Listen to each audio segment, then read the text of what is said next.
Buenas tardes y bienvenidos a este episodio organizado por Refinitiv y BCI Asset Management. Mi nombre es Cintia Ortega, soy del equipo de Market Development para América Latina y tendré el gusto esta tarde de moderar este espacio en el que estaremos conversando sobre el panorama macroeconómico de la región andina, particularmente para Chile, Perú y Colombia.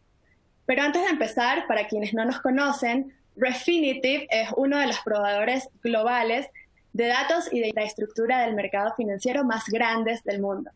La compañía, por su nombre Refinitiv, fue fundada en 2018 y surge como parte de la adquisición de Blackstone del 55% del negocio financiero y de riesgo de Thomson Reuters. Actualmente nuestra presencia en América Latina ha crecido gracias a la diversidad de nuestros productos que se adaptan a las necesidades del mercado, desde Wealth Management, Trading, Investment and Advisory, riesgo y mucho más. Por su parte, BCI Asset Management es una administradora de fondos chilena que ofrece a sus clientes excelentes servicios, gestión de productos de inversión, quienes han recibido múltiples reconocimientos por ser líderes en la industria, por tener equipos ejemplares y por su propuesta de valor. Ahora, después de esta breve introducción de Refinitiv y de BCI, pasamos al tema que nos reúne a todos esta tarde. Tenemos el gusto de contar con la participación de 3 invitados expertos, quienes nos conversarán sobre el contexto actual de los países que nos convocan en esta ocasión. En especial hoy en día, cuando muchos países en diferentes regiones del mundo están levantando las limitaciones y comienzan a entrar en lo que conocemos como la nueva normalidad. Por parte de los países en América Latina, para nosotros es distinto y de repente estamos algunos más lejos que otros de poder hacer lo mismo. Y de hecho nos hemos convertido en el epicentro de la pandemia. El incremento de nuevos contagios ha llevado a algunos gobiernos a extender nuevamente las medidas de confinamiento, lo que probablemente se pueda deber a retos que enfrentamos en los países de América Latina, como la pobreza, la economía informal y dificultades para aplicar medidas de distanciamiento social. Al mismo tiempo, los gobiernos de la región, unos mejor que otros, y lo vamos a ver a más detalle en unos minutos, no tienen todas la misma capacidad de sostener económicamente a la población como ocurre en otras partes del mundo. Y con base a esto y buscando entender los riesgos y oportunidades para los países andinos, vamos a iniciar con la presentación de nuestros invitados. Voy a comenzar con Sergio Lema, quien actualmente es economista jefe de BCI desde 2014. Anteriormente estuvo en Banal, donde fue gerente de análisis internacional y ha trabajado en asesorías para Banco Mundial, profesor en la Universidad de Chile. Contamos también con la presencia de Elmer Cuba, quien es socio de Macroconsult y director del Banco Central de Reserva del Perú. Ha sido consultor de organismos multilaterales, alto funcionario en organismos reguladores y director independiente en diversas compañías, y ha sido también profesor en varias universidades. Y por último tenemos a José Germán Cristancho, quien es actualmente gerente de investigaciones económicas y estrategia en Davivienda Corredores. Tiene más de 14 años de experiencia en áreas de estrategia e inversión, de investigaciones económicas y de asset allocation en el sector financiero colombiano. Ahora, sin más, vamos a dar inicio y vamos a escuchar en primer lugar a Sergio, quien nos compartirá su análisis de la economía chilena, profundizando en temas claves del entorno, un poco sobre los impactos y los riesgos asociados y más. Adelante, Sergio, es tu tiempo. Ok, muchas gracias. Es un placer primero, poder compartir con ustedes la visión que nosotros tenemos respecto a qué está pasando en Chile, cuáles son las perspectivas, cuáles son los riesgos. Así que voy a ir de lleno, a cuáles son en realidad, los principales mensajes que estamos recogiendo en torno, al desempeño que está teniendo la economía chilena. La evolución de los contagios ha sido de alguna manera más bien negativa, si uno mira cuál ha sido, la evolución hasta hace 2 meses atrás.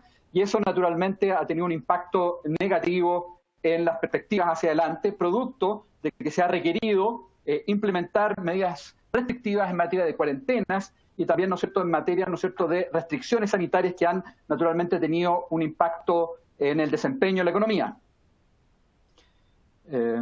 A ver, ahí la presentación se me anduvo escapando.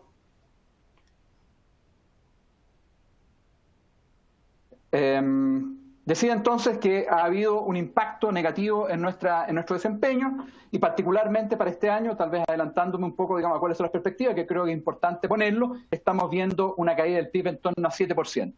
¿Cómo se ha enfrentado este escenario? Básicamente se han implementado dos pilares fundamentales, digamos, de contención. El primero tiene que ver con política fiscal, como buena parte, digamos, de las economías del mundo lo han hecho. Eso ha estado más bien en torno a 14% del PIB en dos etapas principales.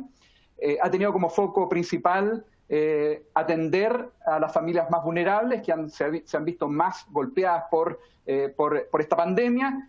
Ha habido naturalmente caída importante en los ingresos debido a que buena parte de la economía no puede funcionar. Como bien decía, se han implementado cuarentenas importantes, digamos, en Santiago y en algunas otras ciudades de nuestro país que naturalmente han tenido un impacto relevante en la actividad económica.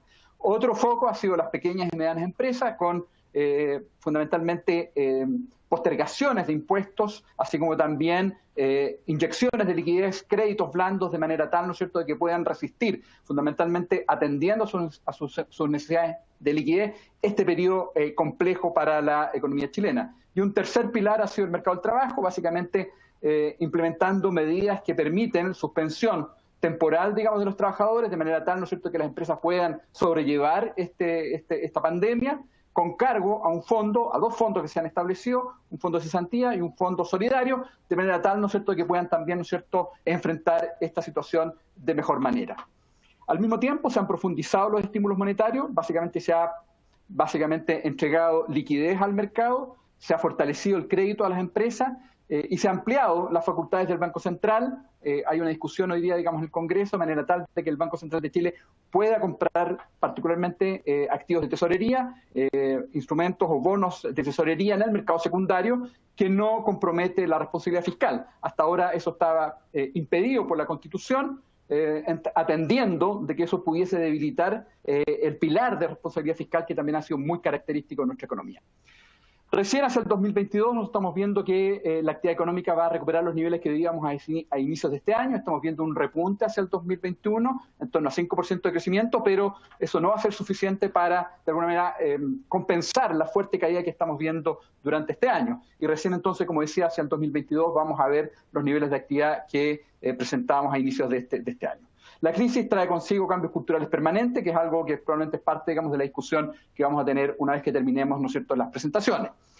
Estamos viendo un nivel de incertidumbre nunca antes visto en el mundo. Este es un indicador que se recoge a partir, digamos, de un estudio de Davis, Bloomberg y algún otro, digamos, autor, que básicamente lo que hace es detectar cuál ha sido el nivel de incertidumbre a partir, ¿no es cierto?, de ediciones en prensa, a partir, ¿no es cierto?, de discrepancias en proyecciones, tomando, ¿no es cierto?, distintos medios de comunicación, y lo que se ve es que hoy día estamos enfrentando un nivel de incertidumbre nunca antes visto, digamos, incluso bastante por encima, digamos, del registro de incertidumbre que vimos, por ejemplo, digamos, en medio de la guerra comercial durante el año pasado y, por cierto, también muy por encima de los niveles de incertidumbre que vimos a partir de la crisis subprime. Este cuadro resume, tomado, ¿no es cierto?, del Fondo Monetario Internacional, cuáles son las perspectivas de crecimiento a nivel global. Estamos viendo o esperando una caída en torno a 5% de la actividad global este año.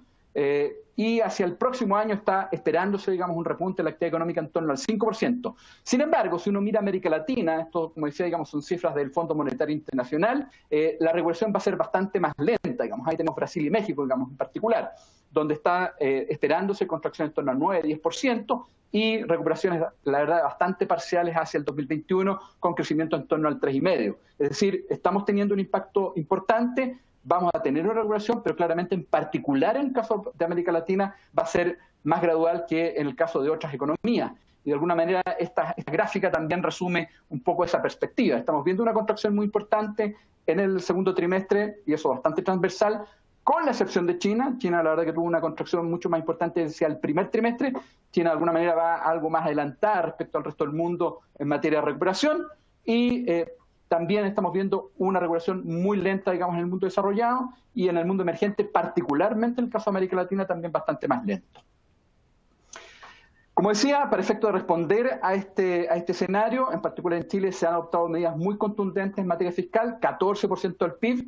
Eso, como se puede apreciar, digamos, está entre los paquetes de estímulo del lado fiscal más amplios si uno compara con economías emergentes, y eso tiene que ver con el espacio fiscal que de alguna manera ha construido Chile en las últimas décadas, con una línea muy importante, digamos, de responsabilidad, habiendo también invertido recursos en el exterior, ¿no es cierto?, el Fondo Soberano, que le ha permitido entonces disponer esos recursos de manera de impulsar la economía. Este paquete de estímulo tiene un componente, digamos, de contención del impacto, digamos, de la crisis, que es lo que señalaba, digamos, al comienzo, y también tiene un componente, digamos, de recuperación de la actividad, especialmente hacia el 2021, también, digamos, con algunos incentivos en materia tributaria para contratar personas y también gasto en infraestructura también muy relevante. Y la segunda gráfica muestra qué tan importante ha sido el estímulo monetario.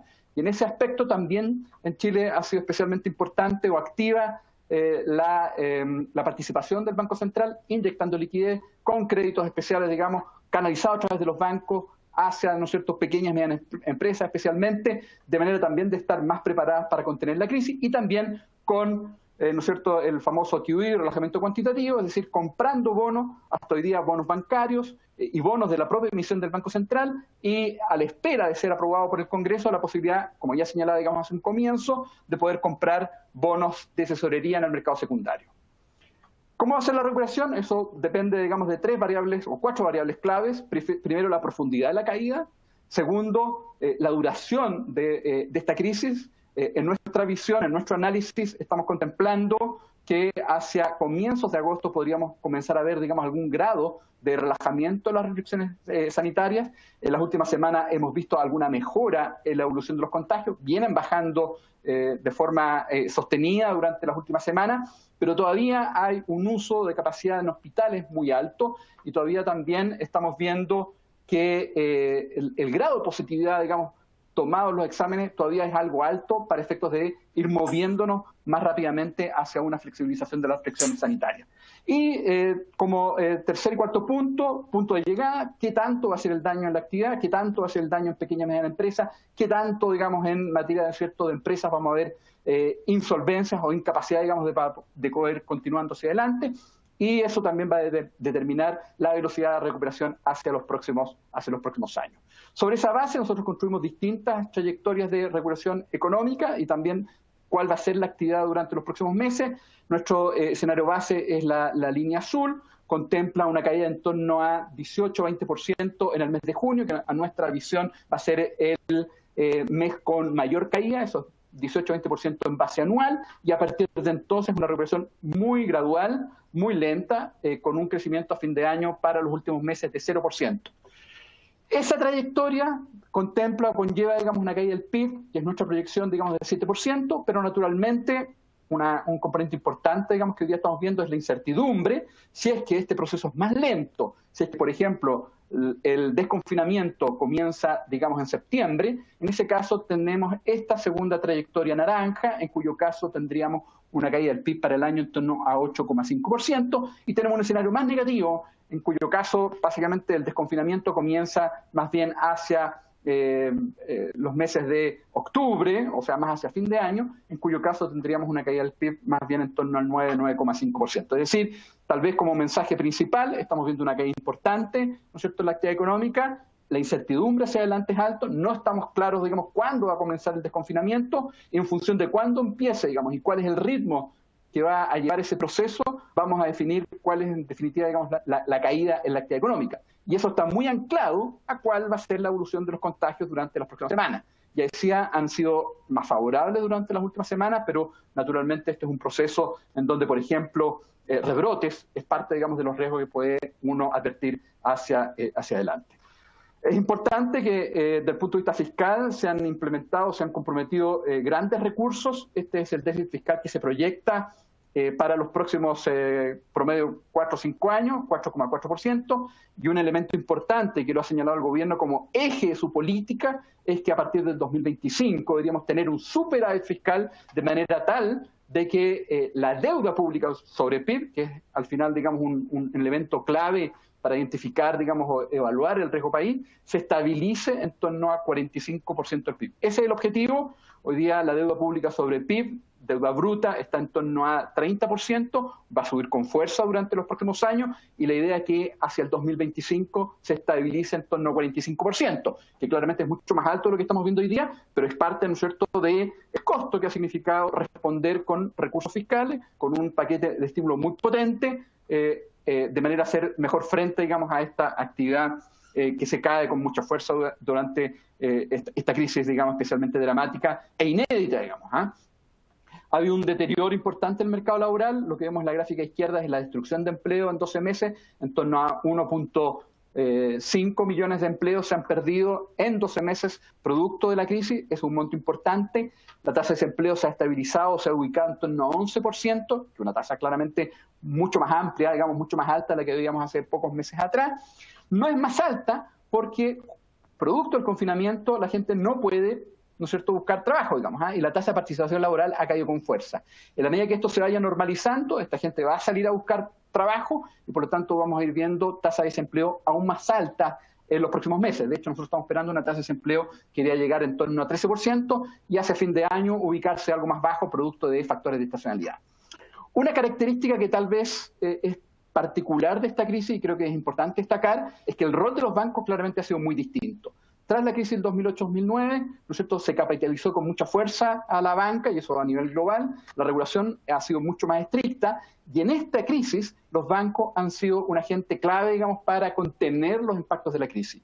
Este gráfico lo que nos muestra, la línea azul, es cómo han ido evolucionando las colocaciones en el sector comercial, en términos reales, y la línea naranja corresponde al índice mensual de actividad económica no minería. La minería en Chile pesa en torno al 10%, pero sacando minería, que ha sido, de hecho, digamos, particularmente ha tenido un mejor desempeño, pero lo que se ve y lo que es interesante es que a pesar de la caída de la actividad económica, las colocaciones han venido subiendo. Es decir, la banca ha estado apoyando, especialmente pequeñas y medianas empresas, ha estado renegociando del lado del sector de consumidores, crédito hipotecario, créditos de consumo, algo muy distinto, por ejemplo, a lo que vimos en el 2008, y si uno va algo más atrás, también muy distinto a lo que se vio a partir de la crisis asiática.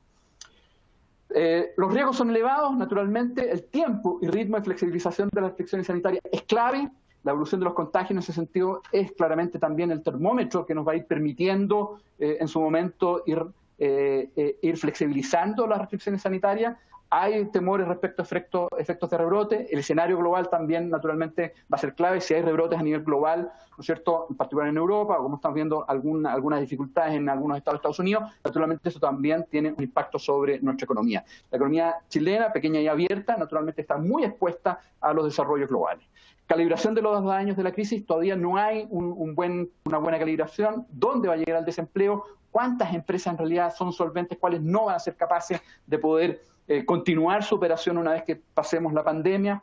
¿Cuál es la capacidad de crecimiento tendencial, eso también o potencial para la economía chilena? Hoy día se estima en 2%, hace poco tiempo atrás era en torno a 3,5%, 4%. Naturalmente ha habido un deterioro en nuestra capacidad de crecimiento y eso tiene que ver fundamentalmente con la caída de la inversión y con el mayor desempleo. Tensión Estados Unidos-China es también uno de los riesgos que está siempre presente, y la crisis social, que fue un componente importante hace fines del año pasado. Hoy día lo vemos como un riesgo, sin embargo estamos viendo que la tensión social va a ir bajando en la medida que se ha hecho cargo el gobierno en una agenda social, ha tomado un rol muy protagónico en la actual coyuntura, apoyando a los sectores vulnerables y apoyando también a la clase media, y eso naturalmente va a contribuir a que esos riesgos, digamos, sean mucho más acotados. Eso es respecto, digamos, a la economía chilena. Muchas gracias. Muchas gracias, Sergio, por brindarnos un análisis tan preciso sobre el panorama en Chile. Recién estamos recibiendo comentarios del estatus de la crisis social que tú acabas de mencionar, interrumpida por el virus y todas las repercusiones que ya mencionaste. Ahora estamos recibiendo algunas preguntas por parte del público. Por favor, aprovechen el espacio de Q&A. Vamos a escoger algunas para el final, así que pueden hacer sus comentarios y preguntas por esa vía. Ahora pasaremos con Elmer, quien nos compartirá el escenario actual en Perú, así como sus proyecciones para lo que resta de 2020 y 2021, y los riesgos asociados que debemos tener en consideración. Elmer, es tu tiempo, adelante. Ok, muchas gracias. Vamos a ver tres partes. Primero, los choques económicos que está recibiendo la economía peruana, luego los números, y finalmente vamos a aproximarnos a los principales riesgos y conclusiones de este penoso episodio internacional. Primero, ver la naturaleza de los choques. como ya se ha adelantado, esta es una recesión mundial sin precedentes en los últimos 100 años. A diferencia de la Segunda Guerra Mundial o la crisis de los años 30, esto es más generalizado. Cerca del 90% de las economías del planeta están paralizadas este año, a diferencia de esas últimas dos crisis mundiales, ¿no? Vemos ahí cifras de espanto. Estados Unidos cayendo este año, según el Fondo Monetario, 8%, toda la zona euro cerca de 10%, dentro de ella países mucho más golpeados como España, Italia, son cifras mayores a 10%. China mismo, que venía a un ritmo de 6%, este año apenas creciendo 1%, y la región también siendo uno de los epicentros del coronavirus, cayendo en promedio del 9%. Eso es algo muy, muy severo y se ha concentrado básicamente en el segundo trimestre en América Latina y algunos países como Chile, que se ha concentrado más la caída en el tercer trimestre, como ha mostrado Sergio. Afortunadamente para Perú, los temas de intercambio no están cayendo tanto. Si bien es cierto el cobre cayó hacia febrero, hoy día tiene niveles parecidos a los promedios del año 2019. Y tampoco teníamos, como hace unos años, una gran potencia agroexportadora. Perú ha desarrollado en los últimos 10 años una gran potencia agroexportadora y que no están sufriendo esos precios hoy en día al ser commodities muy valorados en el mundo europeo y norteamericano. Entonces, no estamos recibiendo una paliza como era siempre cuando había choques internacionales de tema de intercambio. Tampoco estamos observando una salida importante de capitales. Es decir, la crisis para Perú por el lado externo viene más por el lado de turismo. El turismo es muy importante para Perú, cerca de 3% del producto, y por lo tanto es un choque externo extraño. No toma la forma de salida de capitales ni la forma de tema de intercambio, sino más bien de fuertes caídas por el lado de turismo. Por el lado financiero, efectivamente estamos viendo tasas de interés tremendamente bajas. La tasa del bono del Tesoro a 10 años, 0,6. La tasa de interés de corto plazo es casi en cero en Estados Unidos. Eso es algo muy benigno por el lado de financiamiento. Entrando a cómo encuentra Perú esta crisis, vemos en el gráfico, cada puntito es un país, hay como 100 puntitos ahí, y los puntos, no sé si se logra ver, pero los puntos más oscuros, en color morado, son los países desarrollados. Y en ese ratio Perú queda muy bien parado, tiene una deuda pública muy baja, mucho más baja que los países desarrollados, pero digamos, no es un país desarrollado, ni mucho menos, y el umbral, según el Consejo Fiscal Peruano, el umbral de sostenibilidad, de solvencia de la deuda, está cercana a 40% del producto. Y Perú tiene una deuda hoy día bruta de 27%, y por lo tanto, en un par de años, este y el próximo, nos vamos a comer todo el espacio fiscal, llegando al límite de 40%, a partir del cual tendría que hacer un proceso de consolidación fiscal, como van a hacer todos los países de la región. Afortunadamente, no solamente Perú va a aumentar el riesgo país y se va a comer gran parte del techo de la deuda. Todo el planeta va a estar en ese plan. Estados Unidos mismo, que calcula este año un déficit fiscal cercano al 24% del producto y una deuda pública parecida a la que tuvieron en la Segunda Guerra Mundial. Por lo tanto, todo el planeta va a estar en proceso de consolidación fiscal y no es solamente un caso único nacional.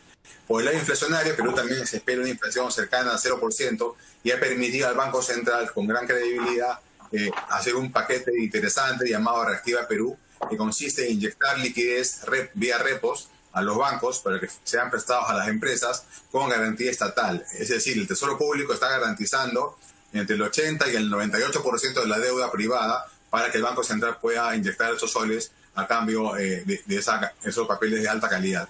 Ese paquete no es menor, es cercano a 4% del producto y ha sido entregado durante el mes de junio. Y ahora en julio ha comenzado Reactiva 2, que es un segundo paquete fiscal de tamaño importante, ¿no? que va a poner a la hoja de balance del Banco Central a nivel de hojas de balance de los principales países. Eso se puede lograr gracias a la credibilidad del Banco Central, y hoy día las expectativas de inflación para Perú están cercanas al 1.5%. Y el mismo banco espera una inflación cercana al 0% en este año. Entonces hay un espacio fiscal y monetario del cual Perú está echando mano para compensar quizá lo que ha sido un diseño muy agresivo en la recesión. Esta recesión, naturalmente, es la recesión del confinamiento.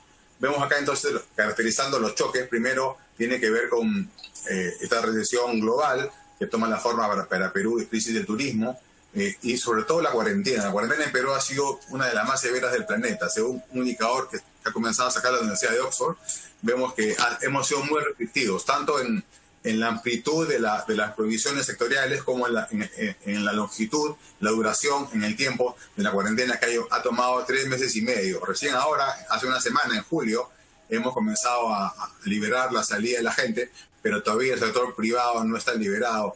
Solamente 2/3 está liberado para poder producir. Recordemos que en Perú la cuarentena comenzó, en verdad, el 15 de marzo, ¿no?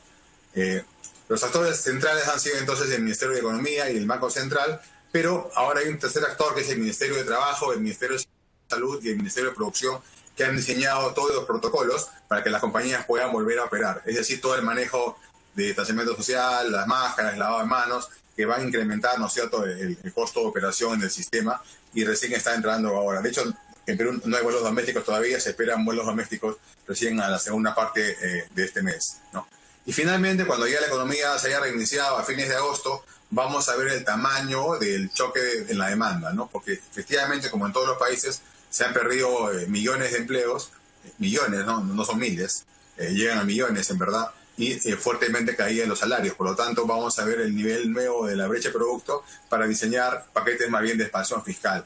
No se puede hacer un paquete de expansión fiscal en medio de la pandemia, si siquiera se puede producir cemento ni ladrillos, pero seguramente apenas se levanten las restricciones vamos a ver el tamaño de la brecha de producto para iniciar políticas más expansivas, ¿no? Hasta ahora, como es correcto, el Ministerio de Economía ha puesto mucho dinero en la mesa, más vinculada al tema de salud, pero el grueso del peso lo están llevando los privados. Por ejemplo, a las familias peruanas se les ha permitido sacar fondos de desempleo, las AFPs, hasta 25% con un tope más o menos de $4.000, y eso es activo familiar, que se está perdiendo en esta ocasión. Las empresas también se les ha obligado, ¿no es cierto?, a pagar salarios, así no puedan producir. Básicamente no se ha permitido despidos, ¿no? Entonces, si tú pagas sueldos 3 meses sin producir, vas contra el patrimonio de la compañía, los accionistas, o se endeudan. Y justamente estos paquetes del Banco Central son deuda y son equivalentes al 9% del producto. Es una cifra colosal para el tamaño latinoamericano, el activismo del Banco Central con respaldo en esta oportunidad del Tesoro. En cuanto a la parte política, ahí tenemos un problema, porque tenemos un Congreso hoy día en funciones, que termina su función dentro de un año, muy popular y muy populista, que ha comenzado a soltar leyes impensadas hasta hace poco en el modelo peruano. Por ejemplo, el día de hoy se está aprobando en la Comisión de Economía que por 3 meses no puedan cobrar los bancos todos los créditos de consumo. Es decir, va a haber cierta estrés en el mundo financiero al no poder cobrar estos intereses ni el principal por 3 meses, ¿no? Y, por ejemplo, una norma que eliminó el pago de peajes en concesiones, ¿no? Tenemos en el Perú grandes operadores mundiales de concesiones y no se ha permitido el cobro de peajes por 3 meses. Leyes de este tipo, que son evidentemente inconstitucionales, están en la mesa y el gobierno los está observando y los está llevando al Tribunal Constitucional. Por otro lado, el presidente Vizcarra ha comenzado ya la parte final de su gobierno. Él se va el próximo año en julio, le queda un año más de gobierno, y en Perú hay elecciones en abril, ¿no? Dentro de apenas 9 meses. Entonces, es un presidente muy popular, a diferencia de los anteriores presidentes, pero que está disputándose con el Congreso la popularidad, y eso es muy peligroso porque abre caminos muy complicados. De hecho, hace 1 mes y medio el mismo presidente lanzó la idea de aumentar el impuesto. Ningún país del mundo está aumentando los impuestos en medio de la pandemia, menos cuando el sector privado es el que está sufriendo el grueso de la crisis, ¿no? Pero en fin, eso es lo que tenemos, una crisis institucional que ojalá llegue a su fin con las elecciones. Entrando a los números, quería mostrar también cuán fuerte ha sido el golpe peruano en el Perú, el cierre de la economía, que el principal afectado, además de las empresas y las familias, naturalmente ha sido el sector público. Vemos en la pantalla las cifras tremendas de caída de recaudación de IGB, IVA, o impuesto a la renta, o otros tipos de ingresos que caen del orden de 30-40%, cifras que tranquilamente son de las peores del mundo, lamentablemente, en estos pocos meses. De manera tal que el déficit fiscal peruano, calculado por nosotros, lo esperamos que llegue a cerca del 8% de producto, ¿no? Pero con un PIB cayendo esta vez 14%. Entonces, tan fuerte ha sido la cuarentena peruana a nivel de las firmas, que ha llevado a ahogar al sector productivo, y la cifra de caída del PBI estimada para el segundo trimestre llega al 33%, quizá una de las más grandes del mundo. Acá vemos en la pantalla lo que esperamos para el consumo. El consumo privado en Perú no ha caído en 30 años, cayó nomás el año 90, cuando salimos de la hiperinflación y comenzamos las reformas estructurales con el presidente Fujimori, ahí cayó el consumo. Nunca más ha caído en 30 años y este año sería nuevamente un año de esa naturaleza. Todos los indicadores por el lado de la demanda agregada caen, incluso las exportaciones, haciendo pues un año bien complicado para las familias y firmas peruanas, ¿no? 14% no es un número muy agradable y además es no lineal. Cada puntito significa peores quiebras en todo el sistema. Esperamos que el próximo año un rebote de 10%, pero no logra parar el drenaje que ha habido, sino hasta el 2022. Vemos también la silueta esperada para el sector de consumo privado. Vemos acá justamente el efecto de la cuarentena, que ha sido terrible para el consumo privado, que caería cerca de más de 22% de consumo en el segundo trimestre.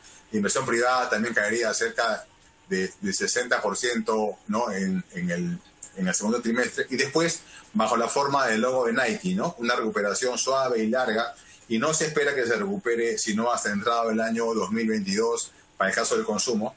Y no se recuperaría todavía hasta dentro de 2-3 años el lado de la inversión privada, que está muy golpeada. Cuando la economía cae 14%, naturalmente cae fuertemente la inversión de bienes de capital y se espera que una vez que se cierre la capacidad instalada ociosa, volver a invertir, ¿no?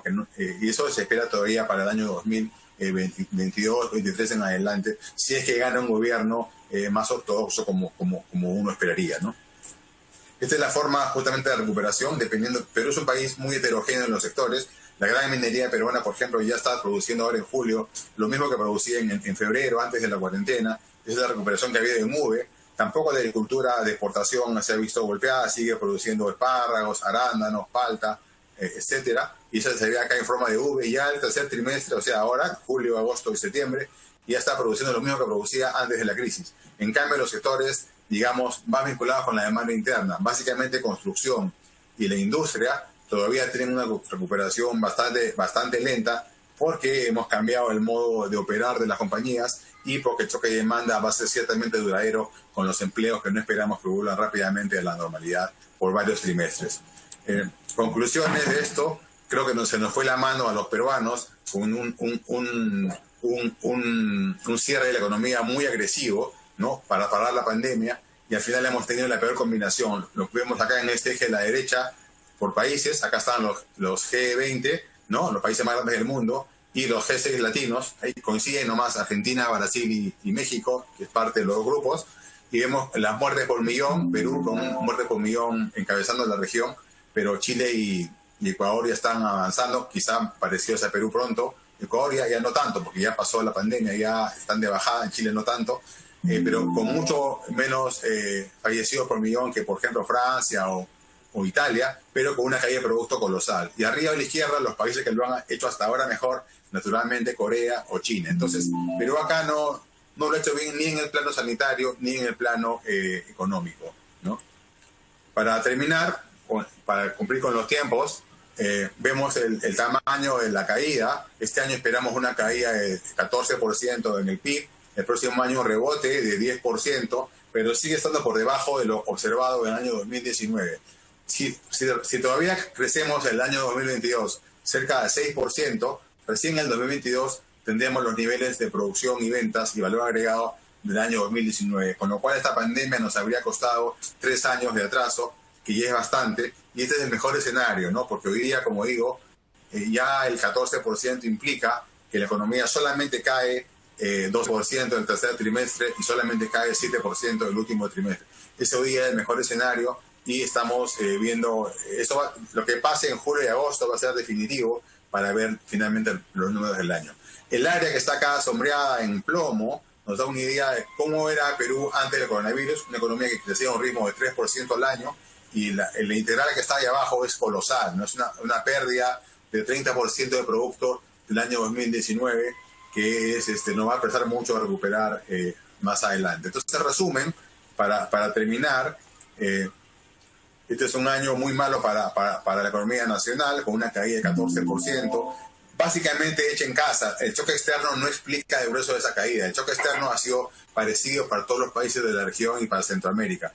Básicamente ha sido el diseño de una cuarentena muy estricta y por muy largo periodo de tiempo, lo que ha terminado afectando al sector formal y también al fisco, que el grueso del déficit fiscal este año que hemos visto ahora y que se va a comer el techo de la deuda no viene por el gasto fiscal, lamentablemente, sino por una caída muy severa de los ingresos públicos. Por el inflacionario no hay ninguna novedad, la inflación se espera que sea 0% y esperamos que los conflictos sociales no se reactiven luego que comience los efectos finales de la gente desempleada, ¿no? Lo que va a calmar un poco esto son las elecciones. Estamos en elecciones en abril y seguramente a partir de julio ya todo el tema político se va a decantar en el tema electoral, afortunadamente, y no cargarse un poco al presidente o al Congreso actual que está en campaña de reelección. Yo termino acá y quedo con mucho gusto para la pregunta. Gracias. Muchas gracias, Elmer. Me gustaría hacer énfasis que tanto Sergio como tú coinciden en que la actividad económica para Chile y Perú estará recuperando niveles pre-COVID hasta inicios de 2022. Vamos a ver qué nos dice Germán a continuación, para saber qué podemos esperar para la economía colombiana en estos tiempos y qué podemos esperar de la nueva normalidad que depara las estimaciones para este país andino. Adelante, José Germán. Dale, pues muy buenas tardes. Y pues yo creo que el diagnóstico de las economías es muy similar. Estamos teniendo un choque muy parecido desde el punto de vista del impacto que estamos teniendo por el COVID, de la caída que estamos teniendo por cuenta de los menores precios de las materias primas. Y adicional a esto, pues en la región latinoamericana y especialmente en Sudamérica es donde vamos un poco más atrás en las curvas de la pandemia. De hecho, quisiera empezar un poco por ahí. Y cuando uno ve la evolución de los casos por millón o de la tasa de mortalidad, y me voy a enfocar un poco más en el caso colombiano, lo que se ve es que la curva hasta el momento está bastante controlada en el caso de Colombia. En casos por millón vamos muy por debajo de los países que estoy mostrando en la gráfica, pero esto al final, si bien muestra un logro en materia de contención de la pandemia, lo que también muestra es que estamos lejos de llegar a esos picos de la curva y por lo tanto de salir de esta situación como sí puede estar sucediendo en Europa o en el resto del mundo. En el caso, por ejemplo, de Perú y efectivamente de Colombia también, cuando uno analiza el índice que mencionaba Elmer de Oxford sobre la rigurosidad de los controles implementados en nuestros países, el índice de rigurosidad muestra que Colombia también ha sido uno de los países que más fuertemente ha implementado los controles y que más riguroso ha sido, y eso en buena parte ha explicado que la curva se encuentre en un nivel muy bajo. Tal vez lo que en una de las partes donde ha habido deficiencia en Colombia y que se viene haciendo como ese catch-up y se viene avanzando un poco es en lo que tiene que ver con las pruebas por cada 1.000 habitantes. Cuando uno analiza las pruebas, vean que Colombia está muy lejos de la cantidad de pruebas que se han hecho en la región, en el caso de países como Chile o lo que ha sucedido, por ejemplo, en Estados Unidos o en el resto del mundo. Entonces, desde el punto de vista de la pandemia, lo que uno sí podría decir es que la curva de Latinoamérica, incluido Colombia, y especialmente Sudamérica, es muy distinta a la que estamos viendo en Europa, por ejemplo, y es que en Europa cuando se evalúa el comportamiento de las curvas de muertes, lo que hemos visto claramente es un descenso. En el caso de las curvas de Sudamérica, lo que seguimos viendo es un ascenso, y por lo tanto esto lo que implica es que esas reactivaciones de las economías pues se van a demorar un poco más, los controles se van a mantener, por más de que en Colombia ya se vienen dando pues unos procesos de reapertura. Ahora, en materia de crecimiento económico, nosotros en el grupo esperamos que la economía colombiana se contraiga algo muy cercano al 6% este año y que el rebote para el año 2021 esté mucho más cercano al orden del 3.5%. Ahora, si analizamos las cifras del Fondo Monetario Internacional, lo que sí se ve es que tal vez Colombia en la región podría ser de los países que menos se contraiga en el año 2020, la contracción podría ser del 7.8% frente a una contracción de la región cerca de 9.4%, pero también aquí el punto es desde dónde parte Colombia. y que en el año 2019 Colombia venía experimentando tasas de crecimiento superiores al 3%, distinto a lo que ocurría en la región, y en Colombia veníamos observando una dinámica de consumo, sobre todo de consumo privado, de consumo de los hogares muy fuerte, y en esa medida al final el choque en materia de crecimiento económico sigue siendo muy drástica, pero el punto desde el que arranca Colombia o el punto desde el que se empieza a afectar el crecimiento económico, pues es un poco mejor, y en esa medida lo que estamos teniendo tal vez es una dinámica de crecimiento que mostraríamos una contracción un poco menor a la de la región probablemente. No llegaríamos tal vez a tasas de 2 dígitos como sí se ve para el caso de Perú o para el caso de México. Aló. ¿Me oyen ahí? Sí, te escuchamos. Bueno. Y en el caso pues del año 2021, pues el rebote, digamos que según las cifras del Fondo Monetario Internacional, estaría mucho más cerca del 4%. En términos de actividad económica, lo que se ve es que ya la actividad económica en el mes de abril empezó a tener una contracción bien importante. La economía colombiana en los primeros meses de este año venía creciendo a tasas cercanas al 4%, pero por uno de los indicadores que publica el Departamento de Estadística, que es el indicador de seguimiento de la economía, durante el mes de abril la economía tuvo una contracción de la actividad económica cercana al 20%. ¿Y en dónde se explica principalmente esa contracción? Si uno lo analiza por sectores primarios, secundarios y terciarios, el sector secundario, que es principalmente manufactura y construcción, fue uno de los que más se contrajo, con una contracción de la actividad económica cercana al 50%. Así que ahí es donde estamos viendo una caída bien importante en materia de actividad y de todos modos contracciones de 2 dígitos en el resto de las actividades. Tal vez lo que uno sí empieza a ver en Colombia es que producto de la reapertura hay ciertas noticias positivas que se están dando por cuenta de esta retoma de actividades. Uno de ellos es el PMI. El PMI de Colombia, el PMI de Vivienda Colombia, tuvo una lectura de 54.7 durante el mes de junio. Esta es una lectura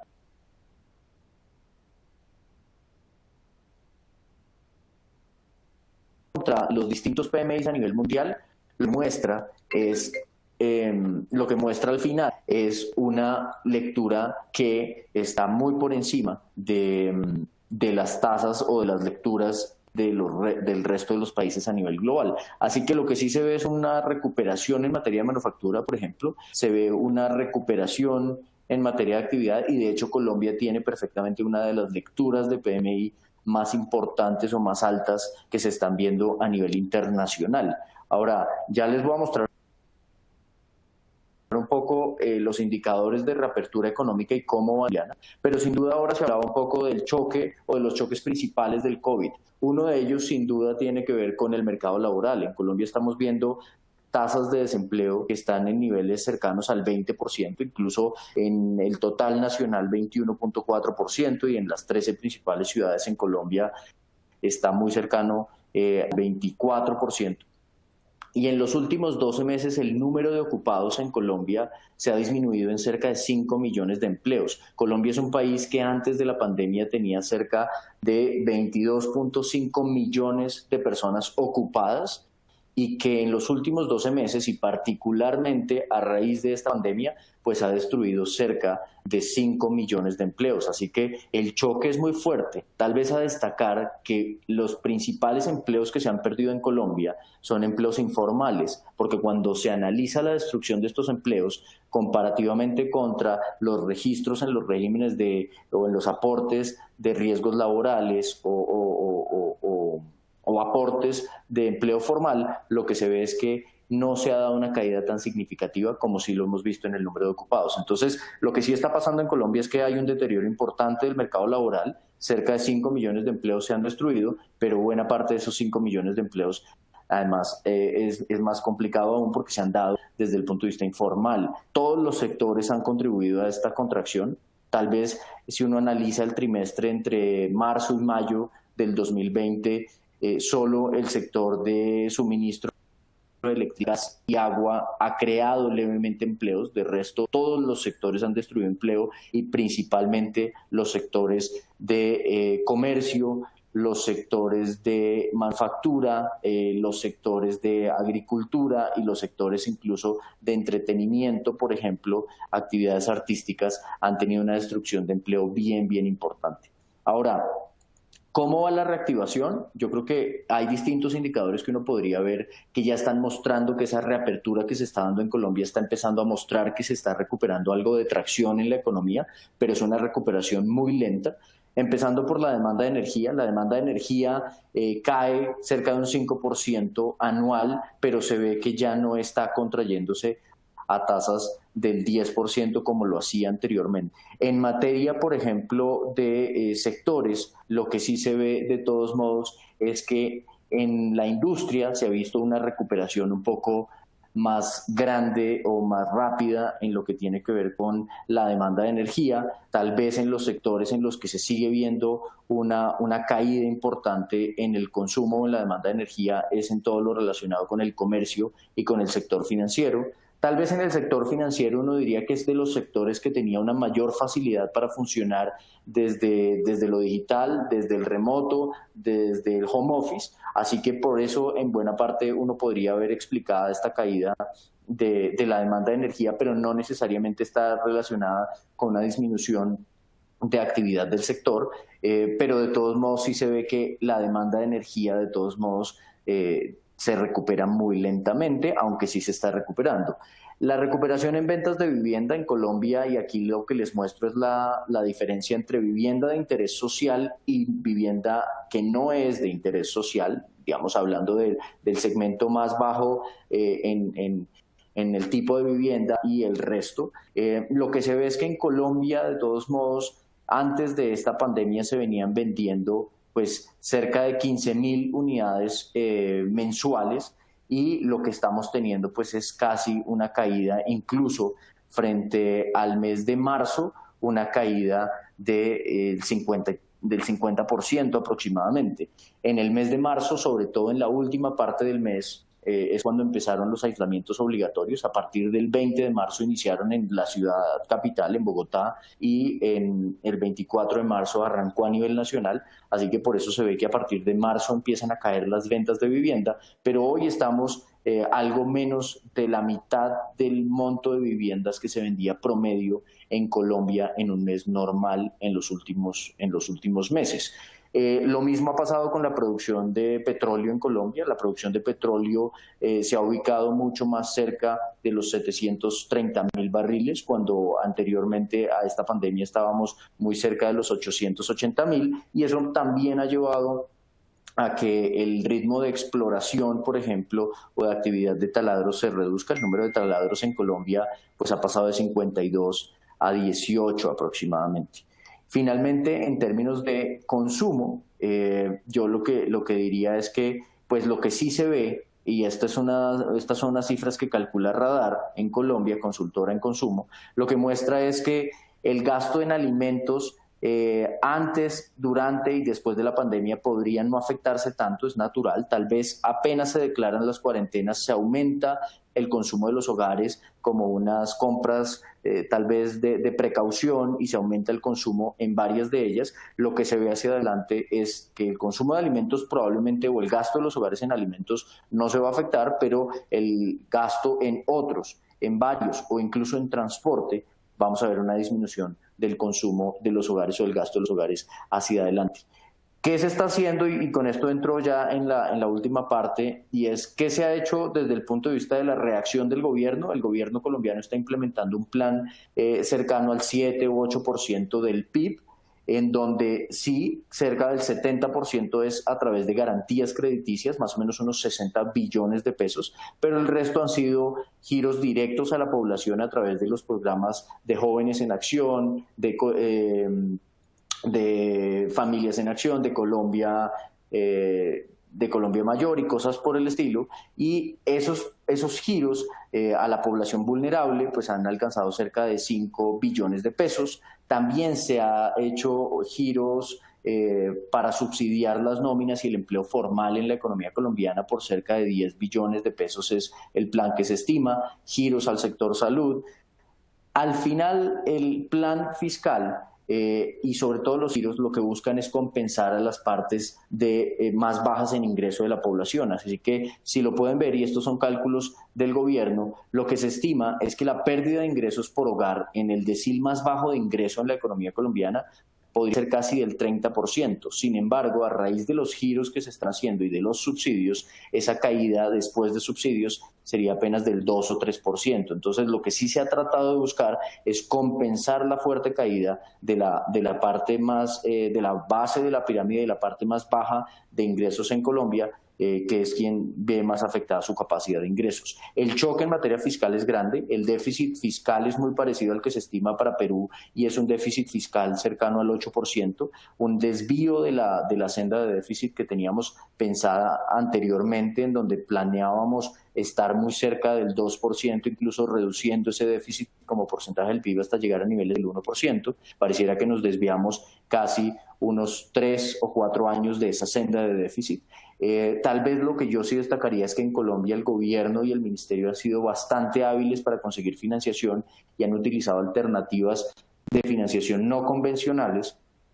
Han utilizado muchos recursos de entidades multilaterales y eso ha llevado a que la presión de emisión de deuda en los mercados de capitales realmente sea muy baja. Digamos que de esos 8 puntos del PIB, solo 3 puntos o 3.5 han sido a través de financiación del mercado de capitales. El resto se ha conseguido a través de recursos no convencionales. En todo caso, la deuda como porcentaje del PIB en Colombia se incrementaría casi 15 puntos porcentuales en el año 2020 y se esperaría, según cifras del gobierno, que se reduzca en el 2021. La verdad, yo creo que con un déficit cercano al 5% del PIB va a ser difícil.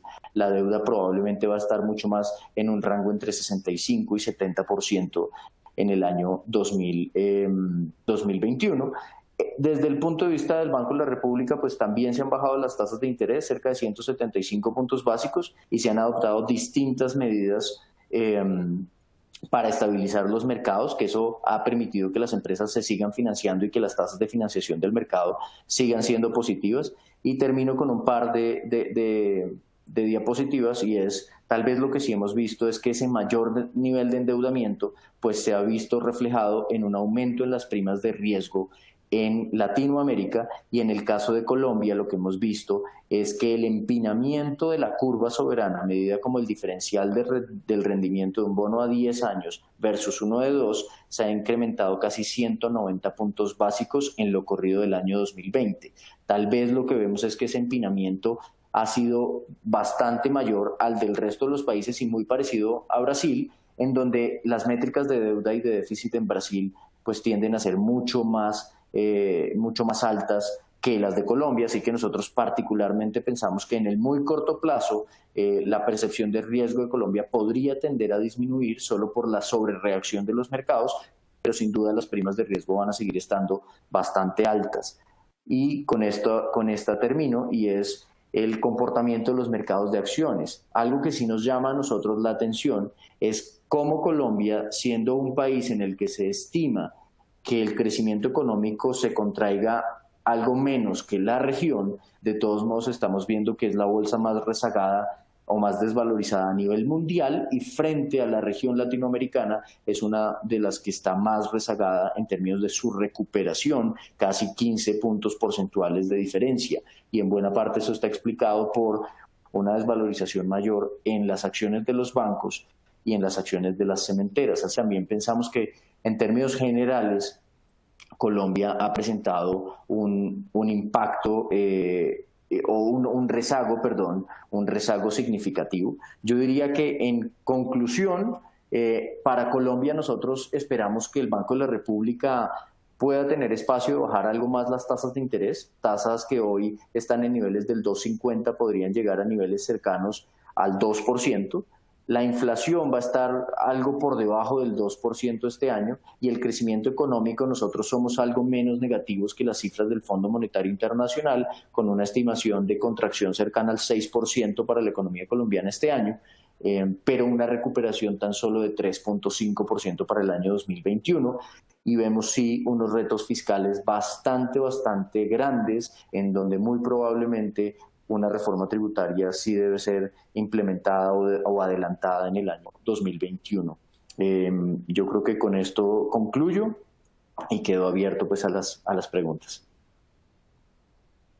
Muchas gracias, José Germán, Sergio, Elmer, por hablarnos cada uno y darnos en 10 minutos un panorama actual de cada país.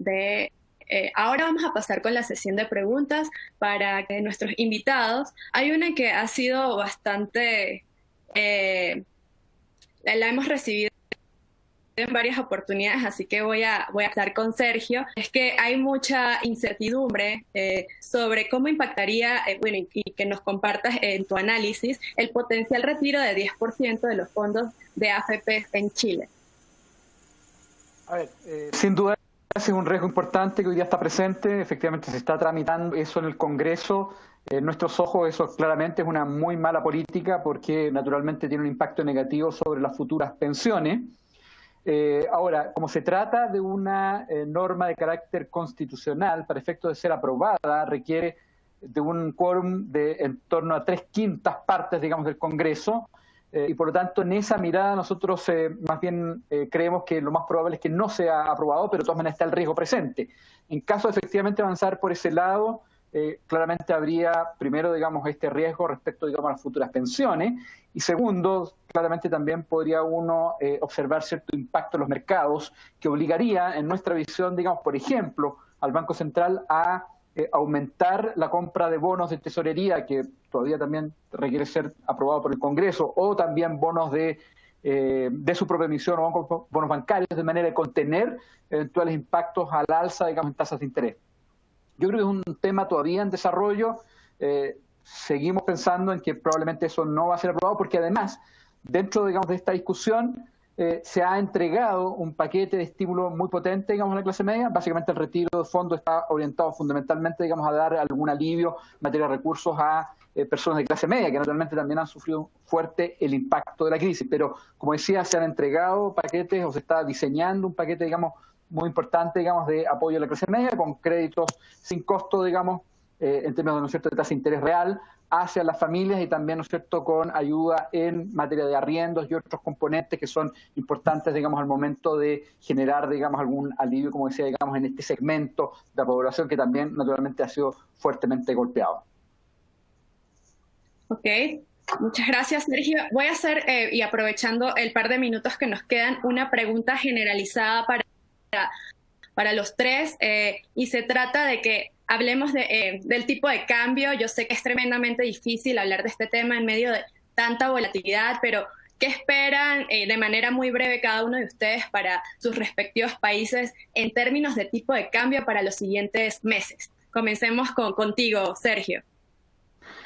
A ver, el tipo de cambio en los últimos días ha tendido a caer, se ha apreciado el peso chileno y eso tiene que ver fundamentalmente con el aumento que hemos visto muy importante, digamos, en el precio del cobre. El cobre representa 50% de nuestra canasta exportadora, también es muy relevante, tal como, ¿no es cierto?, en el caso de Perú, y en la medida que el precio del cobre ha tendido a recuperar, eso ha permitido, digamos, cierta apreciación. Nuestra mirada hacia los próximos meses es que el tipo de cambio debería mantenerse en torno a los valores actuales, en torno a 800 pesos por dólar. Nosotros tenemos un modelo fundamental, que básicamente toma en consideración el precio del cobre como principal componente que incide en el tipo de cambio, diferenciales de tasas de interés externa y local, así como también confianza y premios por riesgo, y en base a eso nosotros estamos esperando que los próximos meses se mantenga en torno a 800 pesos por dólar, que es más o menos el precio que estamos viendo hoy día.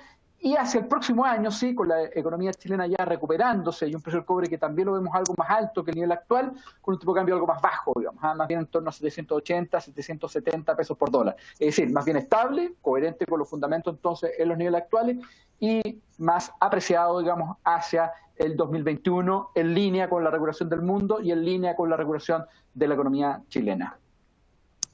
Muchas gracias. Elmer, ¿qué nos puedes decir de tu lado? Bueno, sí, para Perú? En el caso peruano, el dólar ha sido muy estable. De hecho, hace 20 años costaba lo mismo que hoy día. Entonces, en 20 años ha mantenido una fuerte estabilidad, lo cual habla muy bien de la política monetaria. Recordemos que en el caso peruano, la meta de inflación es un rango entre 1 y 3%. y el tipo de cambio en verdad ha flotado muy poco. La devaluación estándar, digamos, es mucho más baja que la observada en el peso chileno o el peso colombiano.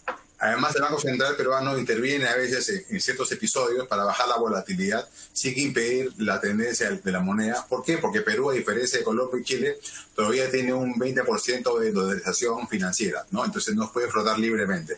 En esa línea, ahora estamos en máximos históricos, ¿no? Con 3.54, pero la tendencia, como ha dicho Sergio, es más bien hacia la baja, tanto por el lado del cobre como por la política expansiva de Estados Unidos. Recordemos que en Estados Unidos no ha hecho cualquier cosa. El FED, en el fondo, ha aumentado la base monetaria en 100%. No todo eso va pasado a liquidez, pero basta que pase la quinta parte de eso para que veas un mundo inundado de dólares, ¿no? Entonces, el dólar debería ser una moneda abundante en los próximos meses y presionar hacia la baja su cotización en el mundo y también, por supuesto, en nuestros países.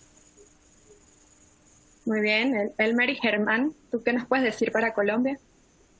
Pues mira, yo creo que en Colombia la tasa de cambio sí ha estado claramente muy volátil. El peso colombiano, en la medida en que está muy ligado al precio del petróleo, pues ha tenido una volatilidad muy fuerte, y hacia el mes de marzo, abril, lo que vimos fue un máximo del dólar en Colombia frente al peso colombiano muy cercano a los 4.200 pesos aproximadamente. Hoy ya recientemente ha estado descendiendo y está más cerca de los 3.630. Y en el corto plazo, lo que ha favorecido esto, aparte de la recuperación del precio del petróleo también, pues lo que hemos visto también es algo de debilidad en el dólar a nivel internacional, que ha favorecido un poco esa apreciación. Y yo le sumaría que en la medida en que el gobierno colombiano ha buscado financiar buena parte de las necesidades de fiscales y de los recursos y de ese déficit que les hablaba hace unos minutos con recursos externos, el gobierno colombiano ha sido un gran vendedor de dólares en el mercado cambiario colombiano. Vendió cerca de 1.500, 1.600 millones de dólares en el mes de abril y cerca de 2.500 millones de dólares en el mes de mayo, en un mercado que negocia cerca de 1.100, 1.200 millones de dólares diarios. Entonces, eso ha llevado a una apreciación. Pareciera que en el corto plazo lo que podemos llegar a tener es un descenso adicional de la tasa de cambio hacia niveles tal vez cercanos a 3.550 o cosas por el estilo, pero nosotros sí pensamos que las amplias necesidades de financiamiento que tiene Colombia por cuenta del amplio déficit fiscal y por cuenta también de la reactivación que se está dando en la economía, que va a hacer que la demanda de dólares para importaciones se recupere, nosotros pensamos que la tasa de cambio puede retornar a un comportamiento alcista en la segunda parte del año y tal vez fluctuar mucho más cercano a los 3.700 y 3.800 pesos. Ok, muchas gracias. Vamos a aprovechar los 2 minutos que nos quedan para hacer un conjunto de preguntas donde nuestros invitados solo pueden responder sí y no. Así que sé que es un poco difícil para los economistas porque siempre quieren explicar y argumentar sus respuestas, pero en esta oportunidad solo pueden responder con sí o no. Voy a comenzar con la primera para los 3 y es la siguiente. ¿El paquete fiscal anunciado hasta ahora para cada país tiene el tamaño adecuado? ¿Qué dices tú, Sergio? ¿Sí o no? Sí. ¿Elmer? No todavía. ¿Germán? Sí, hasta ahora sí. Ok. La siguiente es, ¿tendremos vacuna para el COVID antes de final del año? ¿Sí o no? ¿Sergio? Sí, soy optimista, debo decirlo, pero sí. ¿Elmer? Sí, muchas vacunas, pero que lleguen a América Latina todavía acabando el verano, ¿no? Muy bien. ¿Y Germán? Claro, yo diría que no, y es que no, llegando a la América Latina, no. Muy bien. ¿Volveremos a ver el precio del petróleo sobre $50 hablando del West Texas a finales de año? ¿Sí o no? ¿Sergio? No. ¿Qué nos puedes decir? No. Muy bien. No. ¿Germán? ¿Qué nos dices tú? Yo creo que sí. ¿Y Elmer? Sí, mira, yo creo que Chile y Perú dependen mucho más del Brent, porque el West Texas es un precio que ya ha perdido toda función en la práctica, en las refinerías de la región. Pero creo que sí va a estar donde está, ligeramente arriba. Muy bien. Y cerramos con esta pregunta, ¿sí o no? Deuda gubernamental. No, la respuesta no es sí o no, sino una o la otra. deuda gubernamental o corporativa en estos tiempos? Sergio, ¿qué dices? Gubernamental. Elmer. Bueno, hay tres: buena corporativa, mala corporativa y al medio la gubernamental, ¿no? Muy bien. ¿Y Germán? Gubernamental, pero diría que hay buenas oportunidades en corporativa, pero sí, gubernamental. Muy bien. Con Michael Dormito se dio, parece. Sí, muchas gracias por ser tan breves y tan específicos con estas respuestas, bueno, respondiendo a estas preguntas. Con esto terminamos la sesión de hoy. Gracias a todos por acompañarnos y por asistir, y en especial a nuestros invitados por darnos el panorama para Chile, Perú y Colombia. Por favor, sírvanse de hacer cualquier pregunta en una encuesta que van a recibir después de terminar el webinar. Gracias por escucharnos. Hasta una próxima ocasión. Gracias. Chao, muchas gracias por. Hasta luego. Gracias. Gracias.